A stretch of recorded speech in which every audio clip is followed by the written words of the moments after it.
위대한 개츠비 두 번째 이야기. 웨스트 에그와 뉴욕 사이에 자리한 이 지역은 철길을 따라 조금만 가면 바로 잿더미로 뒤덮인 황량한 땅이 펼쳐집니다. 여기는 마치 제가 밀처럼 자라는 농장 같은 곳으로 쥐과 굴뚝 모양의 제가 연기를 내뿜으며 잿빛 남자들의 끊임없는 노력으로 이루어진 곳입니다. 이곳을 지나는 회색 자동차들은 보이지 않는 선로를 따라 천천히 이동하며 잿빛 남자들은 납사부로 무거운 구름을 헤치고 그들의 작업이 눈에 보이지 않게 합니다. 하지만 이 황량함 속에서도 에클버그 박사의 거대하고 파란 눈은 눈에 띕니다. 이 눈들은 마치 존재하지 않는 코 위로 거대한 노란색 안경을 통해 우리를 바라보는 것처럼 1야드 높이의 망막을 가지고 있습니다. 이 눈들은 한때 퀸스 자치구에서 성공한 안과 의사의 것이었지만 이제는 그를 기억하거나 찾는 이가 없습니다. 잿더미의 계곡은 한쪽이 좁은 강으로 둘러싸여 있으며 바지선이 통과할 수 있도록 드로우 브릿지가 있습니다. 이 때문에 기차 승객들은 30분 동안 이 음산한 풍경을 바라볼 수 있습니다. 바로 이런 곳에서 톰 부캐넌은 정부를 처음 만났습니다.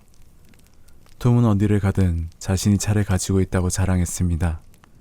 그의 지인들은 톰이 그녀와 함께 인기 있는 카페에 나타날 때 그를 피했습니다. 어느 날 나는 톰과 함께 기차를 타고 뉴욕으로 가던 중 잿더미 지역에 들르게 되었고 톰은 나를 데리고 차에서 내렸습니다. 그는 우리는 내릴 거야. 내가 내 여자친구를 만나길 원해. 라고 말했습니다. 그날 나는 톰을 따라 하얗게 칠한 낮은 철길 울타리를 따라 걸었고 에클버그 박사의 시선을 느끼며 걸었습니다. 유일하게 보이는 건물은 황무지 가장자리에 있는 작은 노란 벽돌 건물이었습니다.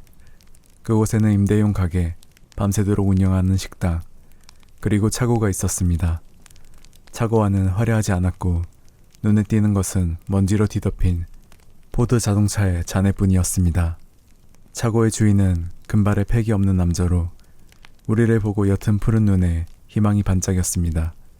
안녕하세요 윌슨 영감님. 톰이 유쾌하게 윌슨의 어깨를 두드리며 말했습니다. 일은 어떻게 돼가요? 윌슨은 자신있게 불만이 없습니다라고 대답했습니다. 그리고 물었습니다. 그 차는 언제 판매하나요? 다음 주에요. 지금 제 직원이 준비 중입니다. 작업이 좀 늦어지는 것 같지 않나요? 아니요. 톰이 차갑게 말했습니다. 그리고 당신이 그렇게 생각한다면 다른 곳에서 팔 생각도 고려해 보겠습니다. 아, 그럴 의도는 없었습니다. 윌슨이 급히 해명했습니다. 그냥. 그의 말은 흐려졌고 톰은 짜증이 난 듯 주위를 둘러보았습니다. 그때 계단에서 누군가 내려오는 소리가 들리고 순간적으로 여성의 모습이 사무실 문에 나타났습니다. 그녀는 30대 중반이고 건강해 보였으며 자신의 몸을 잘 가꿔 감각적으로 보였습니다. 그녀의 얼굴에는 특별한 아름다움이나 빛나는 것은 없었지만 몸에서 느껴지는 생명력이 눈에 띄었습니다. 그녀는 천천히 미소를 지으며 거의 유령처럼 남편을 지나쳐 톰과 악수했고 그녀의 눈이 붉어진 것을 알 수 있었습니다. 그러고는 입술을 적시며 뒤돌아보지 않고 남편에게 말했습니다. 의자 좀 가져와. 누군가 앉을 수 있게 해줘. 네, 당연하죠. 윌슨이 서둘러 대답을 하고 작은 사무실로 가서 의자 2개를 가져왔습니다. 그는 톰과 방금 악수한 아내를 제외하고 모든 것을 덮은 하얀 해반죽 먼지와 어울렸습니다. 당신을 보고 싶었어요. 톰이 명확하게 말했습니다. 다음 기차에 타요. 알겠습니다. 신문 가판대에서 만나요. 톰이 추가로 말했습니다. 그녀가 윌슨이 의자를 들고 나오자 고개를 끄덕이고 멀어졌습니다. 우리는 그녀가 사라진 곳으로 따라갔습니다. 7월 4일이 며칠 남지 않은 시점에서 철로 주변에서 어린이들이 폭죽을 준비하고 있었습니다. 톰은 에클버그 박사의 눈을 쳐다보며 여기 정말 끔찍하죠? 라고 말했습니다. 정말 대단해요. 전 대답했습니다. 그녀가 여기서 벗어나는 건 좋은 일이에요. 남편이 반대하지 않나요? 윌슨이요? 그는 그녀가 뉴욕에 있는 여동생을 만나러 간다고 생각해요. 그는 너무 순진해서 자기가 살아있는지조차 모르죠. 그래서 톰과 나 그리고 그의 딸 윌슨 부인이 다른 차량에 조심스럽게 앉는 것을 보면서 뉴욕으로 같이 가지 않았습니다. 톰의 이스트에그의 사람들 사이에서 어떤 반응이 있을지 모른다는 생각에 그녀와의 동행을 피했습니다. 그녀는 갈색 무늬의 모슬린 드레스를 입고 있었고 톰은 그녀를 뉴욕의 목적지까지 안내했습니다. 신문 가판대에서 그녀는 잡지와 신문을 구입했고 콜드크림과 약국에서는 콜드크림과 향수를 샀습니다. 그녀가 차를 고르고 있을 때 우리는 눈부신 햇살 속으로 역을 나섰습니다. 그러나 그녀는 곧 창문으로 몸을 돌려 앞유리를 두드리며 말했습니다. 저 개들 중 하나를 가져가고 싶어요. 아파트에 딱 좋을 것 같아요. 그 개들은 키우기에 좋아 보여요. 우리는 개를 파는 노인에게 다가갔습니다. 그의 바구니 안에는 다양한 종류의 강아지들이 있었습니다. 어떤 종을 찾고 계세요? 그녀가 택시 창문을 통해 물었습니다. 모든 종류가 여기 있어요. 어떤 종을 원하시나요? 경찰견 같은 건 없나요? 아마 없겠죠. 노인은 바구니 안을 들여다보면서 강아지 중 하나를 들어 보였습니다. 이건 정확히 경찰견은 아니에요. 톰이 말했습니다. 아니요, 경찰견은 아니죠. 에어데일에 가까워요. 노인이 말했습니다. 보세요, 이 코트를. 추위에 강한 개예요. 정말 귀여워요. 그녀가 열정적으로 말했습니다. 얼마인가요? 이 개요? $10입니다. 노인이 말했습니다. 그 강아지는 에어데일의 특징을 가지고 있었고 윌슨 부인은 강아지를 자신의 무릎에 앉히고 행복해하는 모습이었습니다. 남자인지 여자인지 알 수 있을까요? 그녀가 조심스럽게 물었습니다. 이 강아지요? 남자입니다. 노인이 답했습니다. 여기요. 톰이 결정적으로 말하며 돈을 건넸습니다. 이 돈으로 강아지 10마리를 더 사오세요. 우리는 여름 일요일 오후 편안하고 평화로운 오분가를 따라 차를 몰았습니다. 거의 전원적인 분위기였죠. 여기서 잠시 멈추고 갈게요. 아니야, 안 돼. 톰이 서둘러 말했습니다. 내가 우리와 함께 아파트에 들어가지 않으면 마이틀에게 좋지 않을 거야. 맞지, 머틀? 자, 빨리 해요. 그녀가 재촉하며 말했습니다. 제 여동생 캐서린에게 전화해야 해요. 그녀는 꽤 아름답다고 해요. 그러고 싶지만 우리는 공원을 가로질러 다시 웨스트 수백 번가로 향했습니다. 택시는 158번가에 있는 길게 늘어선 아파트 앞에 멈춰 섰습니다. 윌슨 부인은 자신감 있게 들어가며 강아지와 산 물건들을 들고 있었습니다. 맥키 부부를 초대하겠어요. 그녀가 엘리베이터에서 내리며 선언했습니다. 그리고 물론 저의 여동생도요. 그 아파트는 꼭대기층에 있었고 소박한 거실과 식당, 침실, 그리고 욕실이 있었습니다. 거실은 큰 가구들로 가득 차 있어서 걷기도 힘들 정도였고 여러 장식품들이 베르사유 정원에서 놀고 있는 여성들의 그림들에 걸려 넘어질 뻔했습니다. 벽에 걸린 사진은 매우 확대된 것으로 암탉이 바위 위에 앉아있는 것처럼 보였지만 가까이에서 보면 암탉이 모자처럼 보이고 건장한 여성의 얼굴이 룸으로 들어오는 것처럼 보였습니다. 타운테틀의 오래된 복사본들이 탁자 위에 놓여 있었습니다. 그녀가 처음 이 강아지를 걱정하기 시작했을 때처럼 작은 스캔들 잡지들도 있었습니다. 엘리베이터 소년이 우유와 빨대가 든 상자를 가져왔고 그 상자 안에는 강아지용 큰 비스킷 한 통이 들어 있었습니다. 이 비스킷 중 하나는 오후 내내 우유 받침대에서 서서히 녹았습니다. 그 사이 톰은 사무실에서 잠금을 해제하고 위스키 한 병을 꺼냈습니다. 나는 평생 단 2번만 술을 마셨는데 그 중 하나가 바로 그날 오후였습니다. 그래서 아파트는 오후 늦게까지 햇볕이 가득 찼지만 일어난 일들은 모두 흐릿하게만 기억합니다. 톰의 무릎에 앉아있던 윌슨 부인을 몇 번이나 전화를 걸었고 나는 담배가 없어서 가까운 약국에 가서 몇 개를 사왔습니다. 돌아왔을 때 그들은 이미 사라져 있었고 나는 거실에 앉아 시몬의 피터라는 책의 한 장을 조심스럽게 읽었습니다. 내게는 그 내용이 이해되지 않았습니다. 톰과 머틀이 다시 돌아왔을 때 아파트에는 이미 손님이 도착하기 시작했습니다. 캐서린, 머틀의 여동생은 약 30대 초반의 활기찬 여성이었고 그녀의 밝은 빨간 머리는 화장으로 가득 찬 얼굴과 대조를 이루었습니다. 그녀의 눈썹은 인위적으로 그려져 있었고 그녀의 움직임마다 팔찌들이 딸랑거렸습니다. 그녀는 마치 이 아파트에 사는 것처럼 행동했고 내가 그녀에게 물어보았을 때는 즉각적으로 호텔에서 친구와 살고 있다고 대답했습니다. 맥키 씨는 아래층에서 온 창백하고 예민해 보이는 남자였습니다. 그는 방금 면도를 마쳤고 그의 인사는 모두에게 예의 발랐습니다. 맥키 씨는 자신의 예술적인 노력에 참여하고 있다고 말했고 나중에 알게 되었듯이 그는 사진작가였으며 윌슨 부인의 어머니 사진을 포함한 아파트 내의 여러 작품을 창작한 것이었습니다. 맥키 씨의 아내는 독특하고 기운이 넘치며 매력적이면서도 복잡한 인물이었습니다. 그녀는 남편이 자신의 사진을 127번이나 찍었다고 자랑스럽게 이야기했습니다. 윌슨 부인은 최근에 옷을 갈아입어 이제는 우아한 크림색 쉬폰 드레스를 입고 있었습니다. 그 드레스 때문에 그녀는 방 안에서 바스락거리는 소리를 내며 걸었고 그녀의 전체적인 분위기가 달라졌습니다. 차고에서 느껴진 강렬한 생명력이 이제는 더 세련된 자태로 변모했습니다. 그녀의 행동과 말을 더욱 강렬하고 빠르게 변화했고 그녀가 방을 걸을 때마다 주변은 점점 더 좁아진 것처럼 보였습니다. 이 친구들 대부분은 당신을 속일 거예요. 그들은 오로지 돈만 생각해요. 지난주에 제 발을 봐준 여자가 있었는데 그녀는 제가 맹장염에 걸렸다고 생각했어요. 그 여자의 이름이 뭐였죠? 맥키 부인이 궁금해했습니다. 에버하르트 부인이요. 그녀는 사람들의 발을 진료해주면서 집을 돌아다녀요. 당신 드레스 정말 예뻐요. 맥키 부인이 칭찬했습니다. 너무 사랑스러워 보여요. 윌슨 부인은 그 칭찬을 멸시하며 받아들였습니다. 그녀 헛소리예요. 그녀가 말했습니다. 전 신경 쓰지 않을 때 가끔 입어요. 하지만 정말 당신을 멋지게 보이게 해줄 거예요. 맥키 부인이 계속했습니다. 체스터가 당신을 이런 모습으로 찍어줄 수 있다면 분명 멋진 작품이 될 거예요. 모두가 윌슨 부인을 조용히 바라보았고 그녀는 머리카락 한 올을 빼내며 우리에게 밝게 미소 지었습니다. 맥키 씨는 그녀를 집중해서 바라보다가 그의 손을 천천히 움직이며 말했습니다. 조명을 조정해야겠어요. 그가 말했습니다.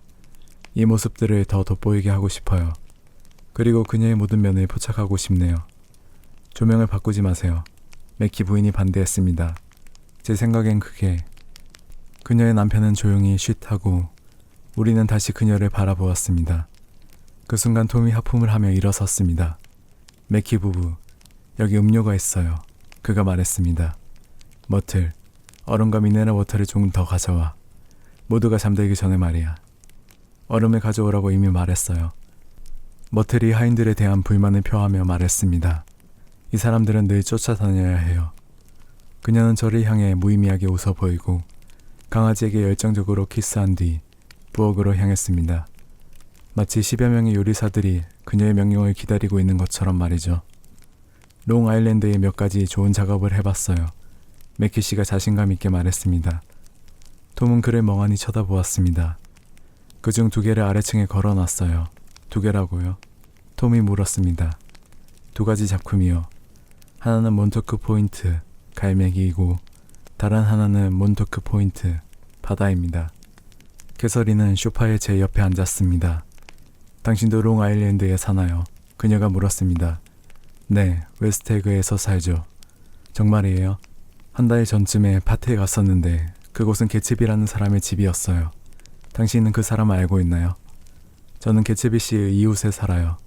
그가 카이자 피렐렘이 조카니 사촌이라는 소문이 있더라고요. 돈은 그런 식으로 벌었다고 하죠.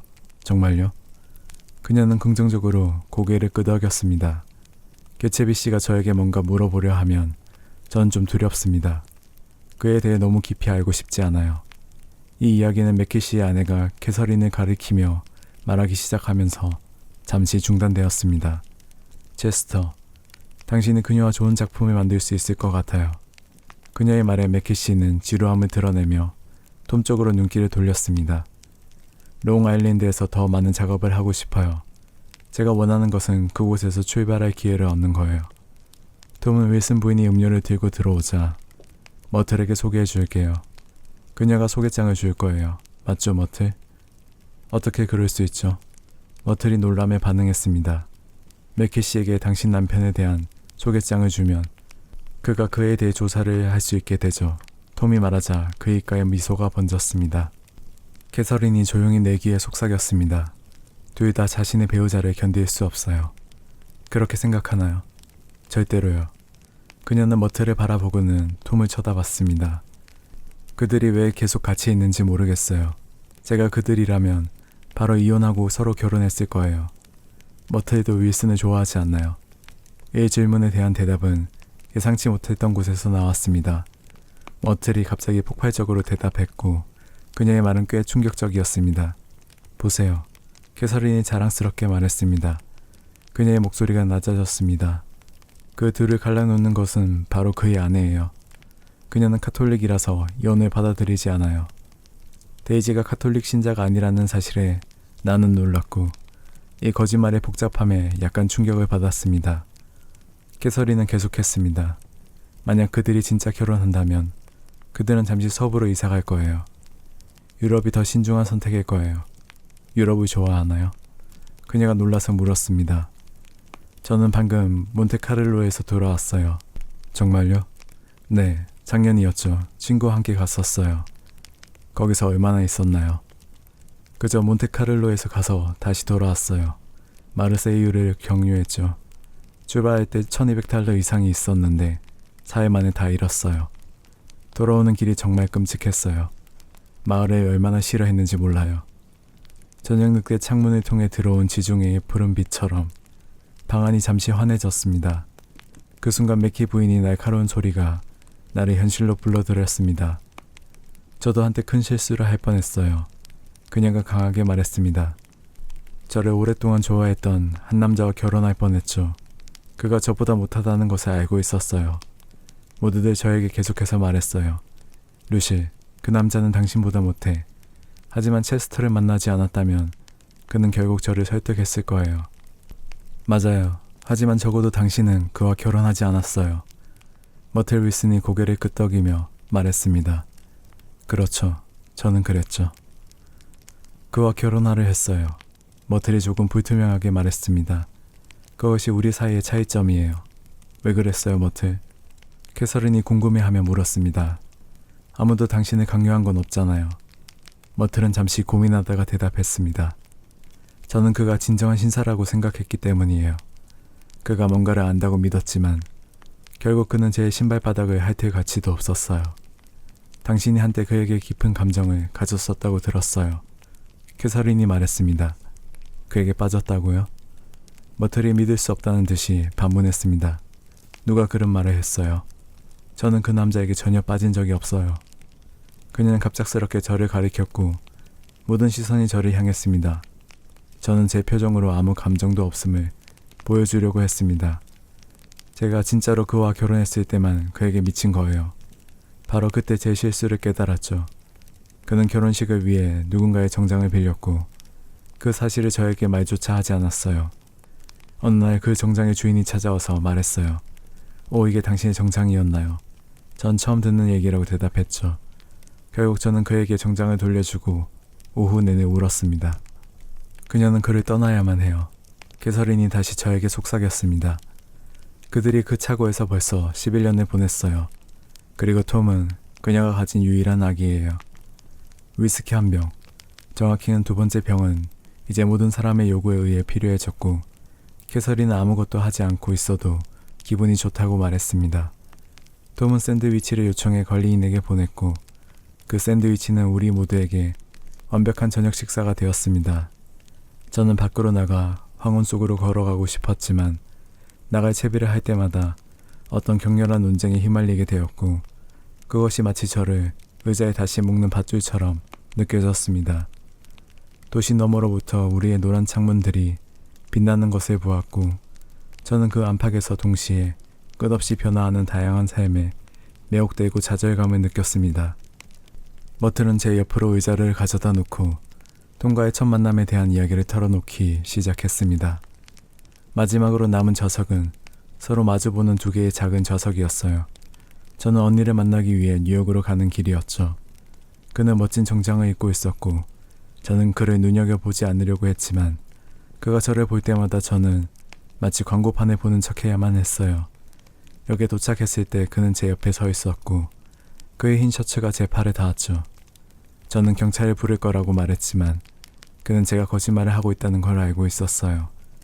저는 그와 함께 택시를 탔고 그 순간 지하철을 타지 않았다는 걸 거의 깨닫지 못했어요. 그때의 생각은 영원히 살 수 없고 영원히 살 수 없다는 것뿐이었어요.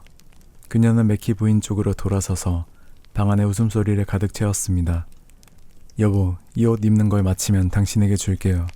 내일 새 옷을 사야 해요. 필요한 모든 것을 목록으로 만들 거예요. 마사지, 머리 웨이브, 개목줄, 그리고 그 귀여운 재떨이 하나. 여름 내내 지속될 어머니의 무덤을 위한 검은 비단 리본이 달린 화환까지요. 모든 것을 잊지 않도록 목록을 적어둘 거예요. 시간은 빠르게 흘러 자정이 다가왔을 때 톰과 머튼은 열정적으로 데이지의 이름을 언급할 권리에 대해 논쟁하고 있었습니다. 데이지, 데이지, 데이지. 머틀이 소리쳤습니다. 내가 원할 때마다 말할 거예요. 데이지. 톰은 짧고 강렬한 동작으로 그녀의 코를 부러뜨렸습니다. 그리고 화장실 바닥에는 피와 고통이 가득했습니다. 맥키 씨는 잠에서 깨어 문 쪽으로 걸어갔습니다. 그가 나가기 전에 그는 잠시 돌아와서 그 광경을 응시했습니다. 나는 샹들리에에서 모자를 챙겨 나가며 그를 따라 나섰습니다. 언젠가 점심 먹으러 오세요. 그가 제안했습니다. 어디로 가나요? 아무데나 좋아요. 엘리베이터 소년이 손을 레버에서 떼지 말라고 소리쳤습니다. 죄송해요. 맥키 씨가 공손하게 대답했습니다. 손을 대고 있었다는 걸 몰랐네요. 그리고 우리는 약속을 하고 서로의 일상으로 돌아갔습니다.